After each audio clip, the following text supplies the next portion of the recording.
Ambassador Jiwan Park stepped out of the shuttle and looked up at the massive crystal towers that reached into the purple sky. Nexus Prime was unlike anything on Earth. The buildings seemed to grow from the ground like living things, their surfaces shifting colors as the twin suns moved across the sky. This was the heart of galactic civilization, and Earth was about to learn its place in it. Jiwan had been Earth's voice in the galaxy for 3 years now. She remembered the excitement when humanity first broke the light barrier and found they were not alone. The galaxy was full of life. Hundreds of species, thousands of worlds, all working together under the Galactic Council. Or so they had thought. "Ambassador," said Taehyun Kim, walking up beside her. The military man looked uncomfortable in his dress uniform. His hand kept moving to where his weapon would normally be, but weapons were forbidden in the council chambers. "The session starts in 1 hour. Are you ready?" Jiwan nodded, but she felt a cold weight in her stomach. The past few months had not gone well for Earth. Every proposal they made was voted down. Every request for trade agreements was denied. Every attempt to join council missions was refused. The other species looked at humans like they were dangerous animals that might bite at any moment. They walked through the main plaza where beings from across the galaxy moved about their business. The tall, graceful Valorians floated past on their energy platforms, their blue skin glowing softly. A group of Krathan soldiers marched by in perfect formation, their armor clicking with each step. Ancient ethereals drifted through the crowd like living shadows, barely visible. None of them looked at the humans. "They're afraid of us," Taehyun said quietly. "No," Jiwan replied. "They think we're beneath them. There's a difference." The council chamber was a massive dome that could hold thousands of beings. Each species had their section, marked by different atmosphere controls and gravity fields. The human section was small, just a few seats in the observer area. Earth had been given observer status, which meant they could watch but had no vote. Jiwan and Taehyun took their seats as the chamber filled. Representatives from 862 different species took their places. The diversity was amazing. Beings of crystal and light, creatures that looked like living plants, species that existed partly in other dimensions. Humanity was just one more species in this vast community. Council Speaker Veltar rose from the central platform. The Krathan leader was 7 feet tall and covered in natural armor that gleamed under the chamber lights. When he spoke, his voice carried to every corner of the dome without any visible technology. "We gathered today to address Proposal 847 Gamma," Veltar announced. "The complete quarantine of the Sol system and the species known as humans." Jiwan felt her heart stop. She looked at Taehyun, whose face had gone pale. This was not what they had expected. They thought today was about trade agreements. "The charges," Veltar continued, "are as follows. The species is uncontrollably aggressive. They have weapons capable of destroying their own world. They solve conflicts through violence rather than diplomacy. They are technologically reckless. They pose a clear threat to galactic stability and peace." The evidence appeared on holographic displays around the chamber. Images of Earth's wars, nuclear weapons tests, and military conflicts. Videos of humans fighting each other, destroying their environment, and building ever more powerful weapons. To the watching aliens, humanity looked like a species that could not control itself. A Valorian representative spoke first. "These beings have not known peace for even a single generation. In our observations, they are always fighting someone. How can we trust them not to bring that violence to our worlds?" An ethereal's voice whispered through the chamber like wind. "They split the atom for destruction before they used it for energy. They reached for the stars while their own world suffered. This is not the wisdom of a mature species." One after another, representatives stood to speak against humanity. They talked about Earth's pollution, its wars, its weapons. They spoke of humans as if they were a disease that might spread to other worlds. Jiwan stood up. As an observer, she was not supposed to speak, but she could not stay silent. "Honorable Council," she called out, "you judge us by our worst moments, but you do not see our best. Yes, we have known war, but we have also known peace. Yes, we have made weapons, but we have also made art, music, and literature. We have cured diseases, explored our world, and reached for the stars not from hate but from hope." Some representatives turned to look at her, but their expressions did not change. "You see our conflicts and call us violent," Jiwan continued. "But those conflicts taught us to value peace. You see our weapons and call us dangerous. But those same weapons protected us when we needed protection. Every mistake we made, we learned from. Every problem we faced, we solved. That is what makes us human. Veltar looked down at her. Ambassador Park, you speak of learning and growth. But your species continues to make the same mistakes. War, pollution, inequality. These problems persist on your world even now. How can you claim to have learned when you have not changed? Because change takes time, Jiwan said. And because the problems you see as weaknesses, we see as challenges to overcome. Humanity's greatest strength has always been our ability to adapt, to grow, to become better than we were. But her words fell on deaf ears. The vote was called, and one by one the species of the galaxy made their choice. The numbers appeared on the great display. 847 votes for quarantine, 12 abstentions, 3 votes against. The motion passes, Veltar announced. The Sol system will be sealed with an energy barrier. No ships will enter or leave. The species known as humans will be contained until they prove they are no longer a threat to galactic peace. Jiwan stood in the sudden silence of the chamber. Every eye was on her, waiting to see how the human would react. Taehyun had his hand on her shoulder, ready to pull her away if needed. Instead, Jiwan smiled. You have made a grave miscalculation, she said, her voice carrying clearly through the dome. You think you are protecting the galaxy from us, but you are only protecting us from the galaxy's influence. You believe you have caged us, but you have only given us the perfect environment to become something you cannot imagine. She walked toward the exit, Taehyun beside her. At the chamber entrance, she turned back one more time. Humanity's greatest achievements have always come when we were told something was impossible. When we were told we could not fly, we built wings. When we were told we could not reach the stars, we built rockets. When we were told we could not survive, we thrived. You haven't contained us. You have forged us into something new.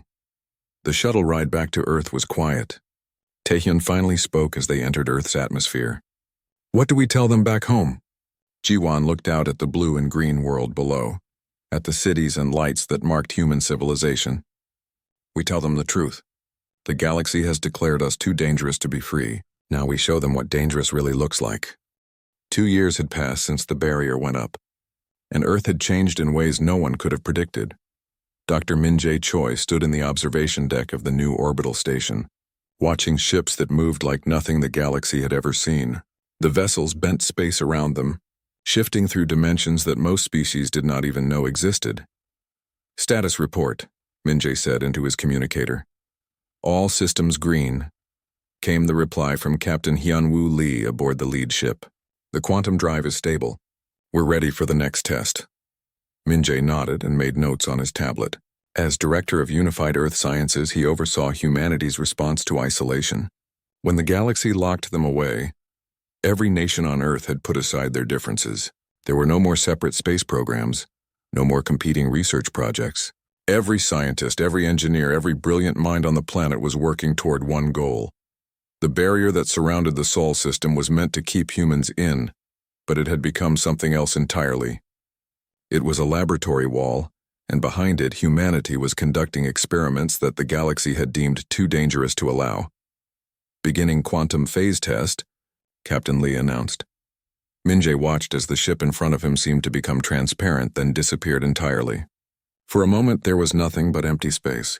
Then the ship reappeared, but it was now behind the observation station. Successful phase through solid matter, Lee reported. The ship passed completely through the station without affecting either structure. It was impossible by every law of physics the galaxy knew, but humans had never been very good at accepting impossible. The breakthrough had come from Lieutenant Nari Yoon and her team.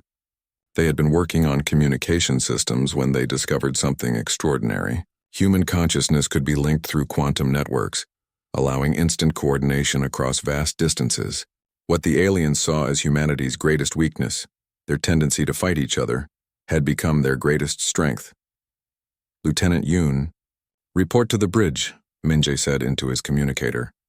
Nari arrived a few minutes later, her uniform marked with the new symbol of United Earth. Not a flag or nation, but a simple image of connected minds. She was young, barely 25, but her work had changed everything.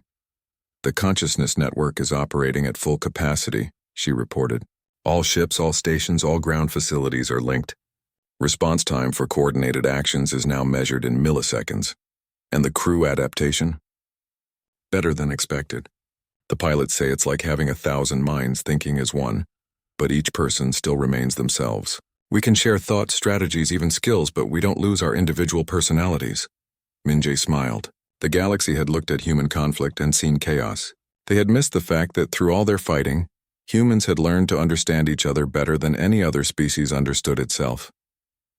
"Sir," came another voice over the communicator.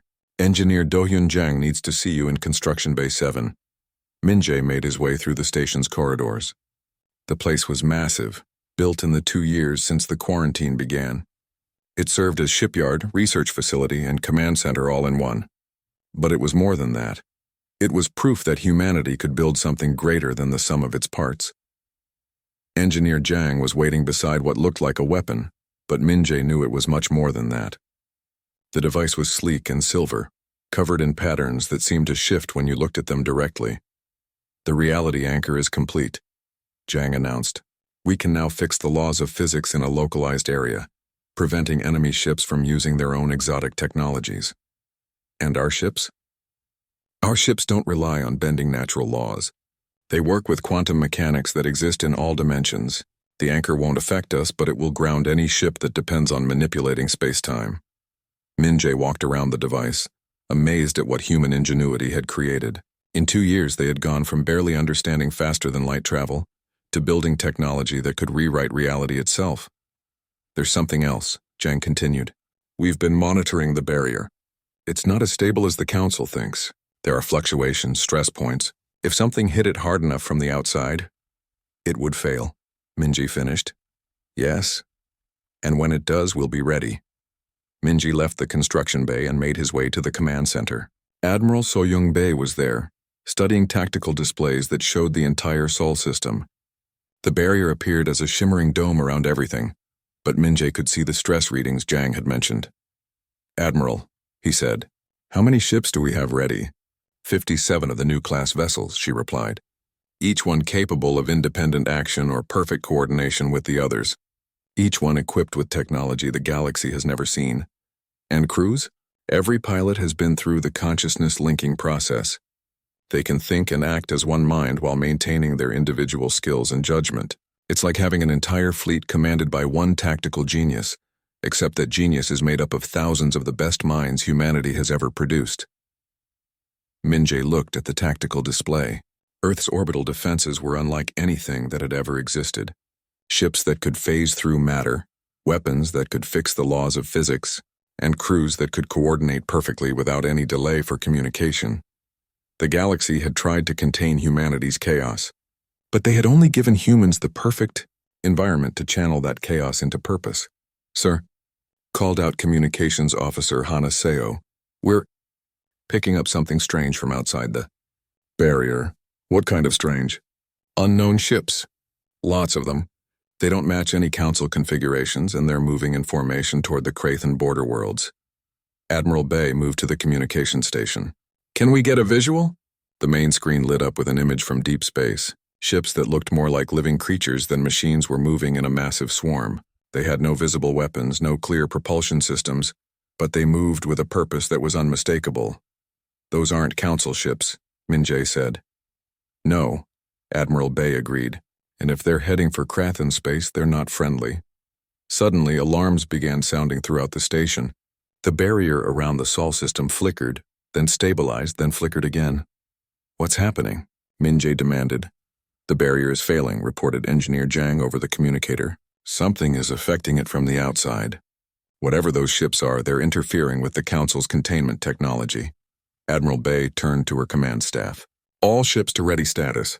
If that barrier fails, we need to be prepared for anything." "Admiral," Minjae said quietly, "what if this isn't an accident? What if something out there has been waiting for the galaxy to lock us away before making their move?" The barrier flickered again, more violently this time. Through the failing energy field, they could see more of the unknown ships, moving through space like a plague of insects. Then, Admiral Bay said, "The galaxy is about to learn that they locked away the wrong species." The command center fell silent except for the hum of computers and the distant sound of ships powering up their new quantum drives. Humanity had spent 2 years preparing for the day they would prove themselves to the galaxy. They had not expected to do it by saving the galaxy from something else entirely. The barrier around Earth shattered like glass. Admiral Soyoung Bae watched the energy field collapse in sections, revealing the stars that had been hidden for 2 years. But those stars were not empty. Thousands of dark shapes moved between them, heading toward the inner galaxy with the single-minded purpose of a swarm. "All stations, red alert," she commanded. "Launch all available ships. This is not a drill." Pilot Ji-hoon Kang was already in his cockpit when the order came. His ship, the Thunderbird, was one of the new quantum-class vessels that humanity had built during their isolation. As he activated the consciousness link, he felt the minds of 49 other pilots join with his. They were separate but connected, individual but unified. "This is Lead 1, he said, though his words reached every ship instantly through the quantum network. "Form up on me. We're heading for the breach point." The human fleet moved like nothing the galaxy had ever seen. Ships appeared and disappeared, phasing through each other to form complex patterns in space. They moved as one mind controlling 50 bodies, each ship perfectly coordinated with all the others. "Contact bearing 27 Mark 5, reported scanning officer Mira Song from the command ship. "Unknown vessels approaching at high speed." Ji-hoon's ship dropped out of quantum phase just as the first of the enemy vessels came into view. It was unlike anything in the galactic databases, organic-looking with a surface that rippled like living flesh. It had no visible weapons, no clear propulsion system, but it moved with purpose. "By all the stars," whispered pilot Sang-hyun Yu over the comm. "What are those things?" The answer came from deep space communications, crackling with distress and static. "This is Crathen Border Station 7. We are under attack." "Repeat, we are under attack. Unknown vessels are consuming our ships. They're not destroying them. They're absorbing them." Admiral Bay's voice came through the command channel. "All ships, new priority. Proceed to Crathen space immediately. These are hostile forces." But as the human fleet moved toward the border, another transmission cut through space. This one was clear, broadcast on all frequencies, and it came from the very heart of the galaxy. To any human vessels in the vicinity of the Crathen system. The voice belonged to Council Speaker Veltar, the same Crathen who had voted to quarantine Earth. "The Galactic Council formally requests assistance. We need your help." Ji-hoon felt the irony through the quantum link, 50 pilots sharing the same bitter laugh. 2 years ago, these same aliens had declared humanity too dangerous to be free. Now they were begging for that danger to save them. Captain Yoonji Lim's voice came from the flagship Prometheus Rising. "This is Captain Lim responding to Council request. What exactly are we dealing with out there?" "Unknown species from the galactic rim," came Veltar's reply. "They call themselves Devourers. They don't just attack our ships, they absorb them, learn from them, become stronger. Our conventional weapons are useless. They adapt to everything we throw at them." "Understood," Captain Lim replied. "Human fleet is en route. Estimate arrival in 6 hours." But Ji-hoon was already there. His ship dropped out of quantum phase directly in the middle of the battle zone. The sight that greeted him was carnage. Crathen ships, massive and powerful, were being overwhelmed by creatures that looked more like living asteroids than spacecraft. The Devourers moved in swarms, surrounding individual ships and somehow merging with them. "This is Pilot Kang," he broadcast on all frequencies. "Beginning attack run." What happened next would be talked about in every military academy in the galaxy for generations to come. Ji-hoon's ship phased through a Devourer vessel, but as it did, the quantum field generated by his drive tore the creature apart from the inside. The alien ship simply ceased to exist, its matter scattered across several dimensions. "Effective kill," reported Tactical Officer Sungmin Oh from the Prometheus Rising. "The quantum drive appears to disrupt their biological processes." More human ships arrived, and with them came something the galaxy had never seen: warfare that adapted in real time. When the Devourers tried to swarm a human vessel, the ship would phase out of normal space. When they attempted to absorb human technology, they found nothing to grab onto. The ships existed, partially in dimensions the Devourers could not reach, but the real revelation came when the human fleet began working together. Through the consciousness link, every pilot could see what every other pilot saw. When one ship discovered a weakness in the enemy, all ships knew it instantly. When a new tactic was needed, 50 minds worked together to create it in milliseconds. Captain Lim watched the battle from her command chair, coordinating the fleet through the quantum network. "The Devourers are learning from us," she reported. "But we're learning faster." It was true. Each time the Devourers adapted to a human tactic, the humans had already moved on to something new. They fought like water, flowing around obstacles, finding weaknesses, and striking where the enemy was most vulnerable. The battle lasted 47 minutes. When it was over, the Devourer swarm was scattered, their ships destroyed or fleeing toward the galactic rim. The Krathen ships that remained floated in space, their crews stunned by what they had witnessed. "This is Krathen Commander Threx," came a transmission from the lead surviving ship. How did you do that?" "We've been fighting them for 6 months. You defeated them in less than an hour." Captain Lim smiled, though the alien couldn't see her. "We didn't fight them the way you fight. We fought them the way humans fight." "I don't understand. You fought with honor and courage, following your traditional tactics. The Devourers fought to consume and grow stronger. Neither approach worked, because you were both fighting the war you expected, not the war that was actually happening." Commander Sung-Min Oh began his post-battle analysis, cataloging every moment of the engagement.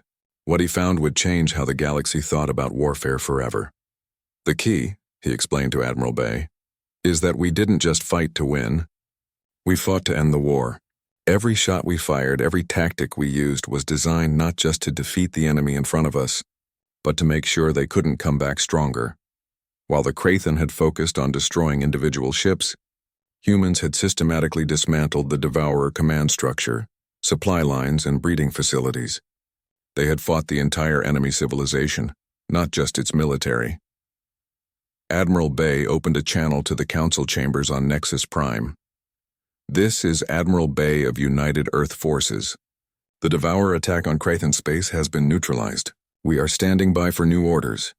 There was a long silence before Council Speaker Veltar responded. "Admiral, the Council wishes to discuss new arrangements. Perhaps the quarantine was premature." "Perhaps it was," Admiral Bay agreed. "But we'll need to discuss terms.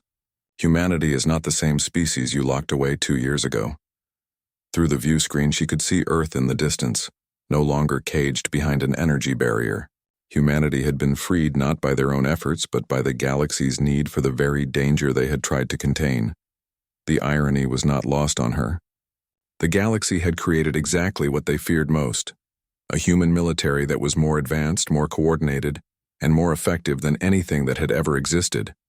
And now they needed it to survive.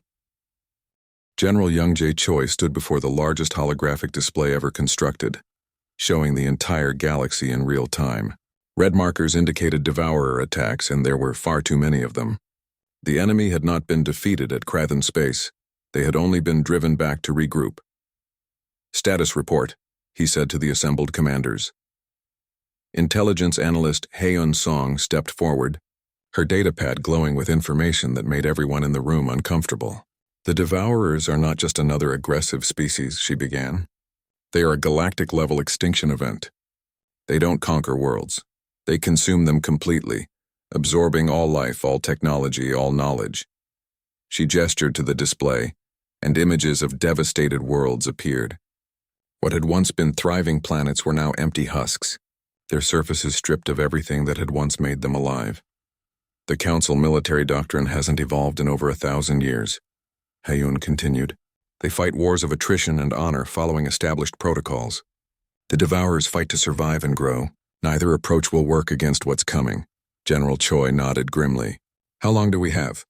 "Based on their current expansion rate, they'll reach the core worlds within 8 months. The Council has maybe half that time before their military collapses entirely." The door to the command center opened, and Ambassador Jiwon Park walked in. She now bore the title of Supreme Diplomatic Commander, a position created specifically for humanity's new role in galactic affairs. Behind her came representatives from a dozen different species, all looking uncomfortable but determined. "The emergency council session has ended," she announced. The results were interesting. She activated her own display showing the voting record. Motion to grant humanity full galactic citizenship passed. Motion to establish technological sharing agreements passed. Motion to create unified command structure passed. Motion to place human commanders in charge of galactic defense passed. Valorian Ambassador Zaintal spoke up, his blue skin flickering with nervous energy. We want to make it clear that this is a temporary arrangement, until the Devourer threat is eliminated. Admiral Kyung-Soo Bae, who had just arrived from the Outer Rim Patrol, laughed. Ambassador, with respect, you don't get to decide what's temporary anymore. You asked us to save the galaxy. That means you follow our rules now. To prove his point, Admiral Bae activated his communicator. Fleet Command, this is Admiral Bae. Begin Operation Demonstration. On the holographic display, markers began moving as human fleets repositioned throughout the galaxy. In less than 6 hours, human ships had taken control of every major hyperspace route, every strategic resource point, and every key defensive position. How is this possible? Demanded Krathen General Vorth. You don't have enough ships to be everywhere at once. Commander Gina Lim smiled from her position at the tactical display. We don't need to be everywhere. We just need to be everywhere that matters. Our quantum consciousness network means one human ship can coordinate the actions of an entire sector. What takes you weeks of planning and communication, we do in minutes. She gestured to a specific sector on the display. For example, right now, pilot Ji-Hoon Kang is simultaneously commanding 3 separate battles in different star systems. His consciousness is linked to 17 other pilots, and together they're making tactical decisions faster than your computers can process them. The alien representatives looked at each other with growing unease. They had asked humanity for help, but they were beginning to realize they had given humanity control of everything. The point, said General Choi, is that humanity will fight this war the way it needs to be fought. Not the way you've always fought wars. Not the way the Devourers fight wars, but the way that actually works. He activated another display, showing battle plans that made the alien military mind struggle to keep up. We're not going to chase Devourer fleets around the galaxy until they adapt to our tactics. We're going to eliminate their ability to make war entirely. Intelligence analyst Haeun Song took over the briefing. Phase 1. Systematic destruction of all Devourer production facilities. They can't adapt if they can't build new ships. Phase 2. Disruption of their command network. They coordinate through biological quantum entanglement. We've learned to jam it. Phase 3. Elimination of their breeding worlds. No new Devourers means no expansion. That's genocide, whispered Ethereal Representative Vashuri. No, corrected Admiral Bae. That's extinction prevention. They started this war by trying to consume every living thing in the galaxy. We're finishing it by making sure they can never try again. The room fell silent as the implications sank in. Humanity was not just fighting to defend the galaxy. They were fighting to remake it entirely. There's something else, General Choi continued. The Council's command structure is too slow for this kind of war. Too much bureaucracy, too many committees, too much debate. From now on, strategic decisions will be made by human commanders and implemented immediately. Valorian Ambassador Zaintal's skin flashed angry red. You cannot simply ignore the will of 862 species. We're not ignoring it, replied Ambassador Park. We're replacing it with something that actually works. You wanted us to save the galaxy. That requires us to run it. General Choi gestured to the holographic display one more time. 57 human ships defeated a Devourer fleet that had been terrorizing the Krathen for 6 months. We did it in 47 minutes because we fought smart, not hard. Because we adapted faster than they could learn. Because we ended the fight instead of just winning it. But most importantly, added Admiral Bae, we did it because we fought as one species with one goal, not as 800 separate groups trying to protect their own interests. The alien representatives began to murmur among themselves, but General Choi cut them off. The old way of doing things created this problem, he said firmly. The Council was so focused on tradition and protocol that they missed the Devourers entirely. They let them build up their forces for decades while debating trade agreements and territorial disputes. Commander Gina Lim brought up a tactical analysis on the main screen. Our intelligence shows that the Council first detected Devourer scouts 15 years ago. 15 years of committee meetings, diplomatic protests, and cultural exchange attempts while the enemy prepared to consume the galaxy.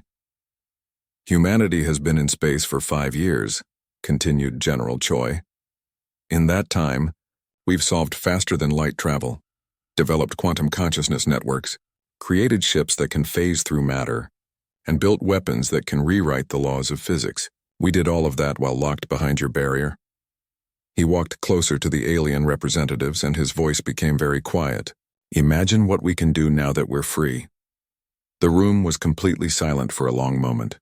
Finally, Council Speaker Veltar spoke through the communication system from Nexus Prime. What are your terms? He asked. Ambassador Park smiled. Full integration of all military forces under human command. Complete technological sharing. No more hidden research, no more secret weapons. And most importantly, no more voting on strategic decisions. The War Council will consist of human commanders and advisory representatives from major species. And after the war? Asked Veltar. After the war, Park replied.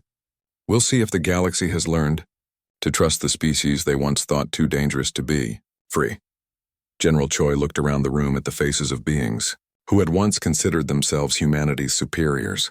The war begins in earnest tomorrow. You wanted to see what humans could do when they weren't fighting each other. Now you'll find out. 1 year later, Fleet Admiral Seojin Park stood on the bridge of the Terra Invictus, humanity's flagship, as the last Devourer stronghold surrendered. The war was over, but the galaxy would never be the same. Status. Report, he said to his bridge crew. All enemy forces have ceased resistance, reported Communications Officer Borum. Shin. The Devourer home cluster is secured. Their leadership is requesting terms for surrender. Admiral Park nodded. The final battle had lasted only 3 hours. A far cry from the months-long sieges that galactic military doctrine had predicted. Human tactics had evolved throughout the war, becoming more precise, more efficient, and more devastating with each engagement. Sir, called out Tactical Officer Jin Woo Nam, we're receiving a priority transmission from Dr. Minji Ryu at the WA Rehabilitation Center. Put her through. Dr. Ryu's image appeared on the main screen. Behind her, Admiral Park could see something that would have been impossible to imagine a year ago. Devourers working alongside human technicians, their biological forms modified to support individual consciousness rather than hive mind compulsion. Admiral, Dr. Ryu reported, the final batch of Devourer subjects has successfully completed the individuation process. They are no longer driven by the consume and expand imperative. Each one is now a separate being with their own thoughts and choices. It was perhaps humanity's most controversial decision of the war. Rather than genocide, they had chosen rehabilitation. Where other species had seen only monsters to be destroyed, humans had seen minds trapped by biological programming, minds that could be freed. Any resistance from the subjects? None at all, Dr. Ryu smiled. In fact, many of them are volunteering to help with the reconstruction efforts. It turns out that when you remove the compulsion to consume everything, Devourers are actually quite peaceful. They have an incredible ability to understand and repair complex systems. Admiral Park switched off the communication and turned to his navigation officer. Set course for Earth, it's time to go home. The journey back to Seoul gave him time to reflect on what humanity had accomplished. They had not just won a war, they had fundamentally changed how the galaxy worked. The old Council of Species had been replaced by the Unified Galactic Assembly, a merit-based system where survival and effectiveness mattered more than tradition and politics. When the Terra Invictus arrived at Earth, Admiral Park was surprised to see who was waiting for him. Council Chairman Jiwon Park, his sister, who had gone from being Earth's ignored ambassador to leader of the entire galaxy, stood on the observation deck of Seoul Station. Welcome home, brother, she said as he came aboard. How does it feel to have saved the galaxy? Like we did what we had to do, he replied. How does it feel to run it? She gestured toward the massive window that looked out at Earth. Like we're just getting started. The view was breathtaking. Earth hung in space like a blue and green jewel, but it was no longer alone. Orbital platforms surrounded it, connected by streams of traffic from hundreds of worlds. Ships that represented dozens of species came and went, bringing trade, knowledge, and cooperation that had never existed before. The other species are adapting, Jiwon continued, slowly, but they're learning. The Valorians have started using our consciousness-linking technology for their art projects. The Krathan are incorporating human tactical doctrine into their military training. Even the Ethereals are interested in our quantum physics. And the Resistance? Less than expected. When you prove that your way works better, people tend to follow your lead.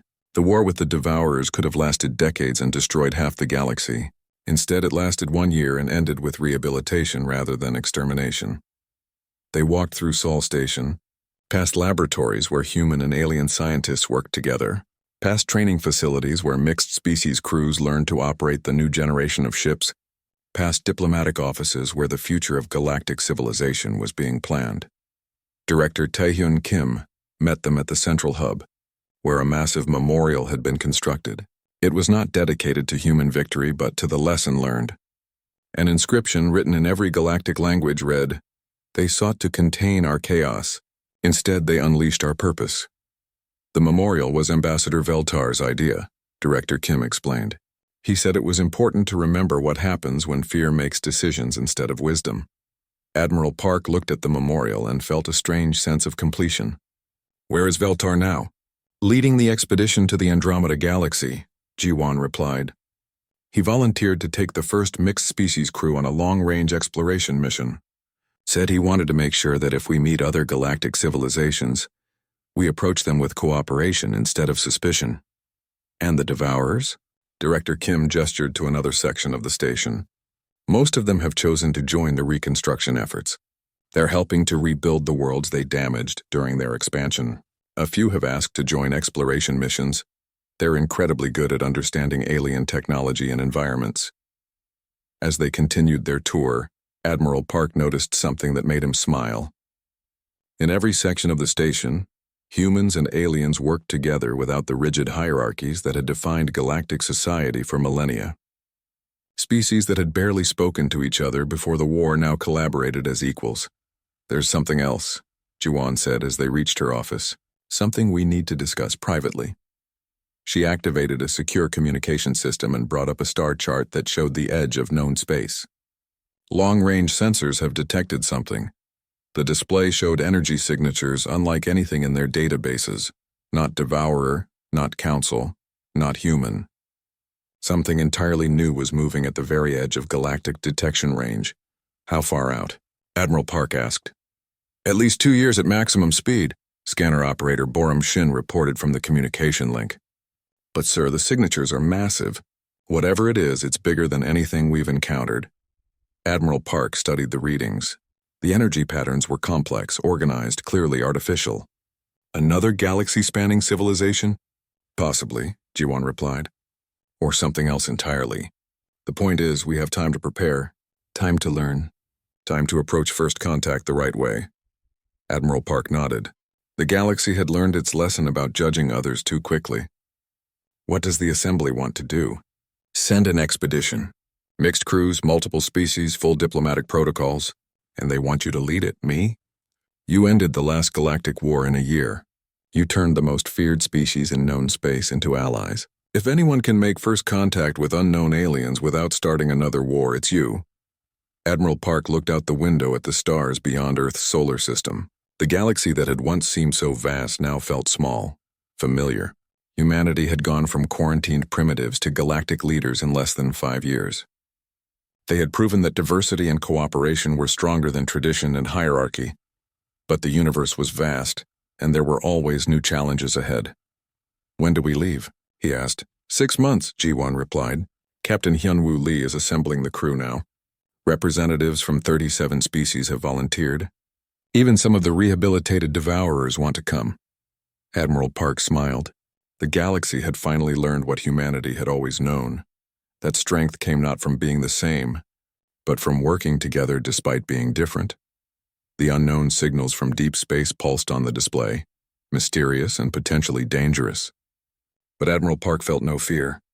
Humanity's greatest tests had always come from the unknown, and humanity's greatest victories had always come from turning unknown threats into unexpected allies.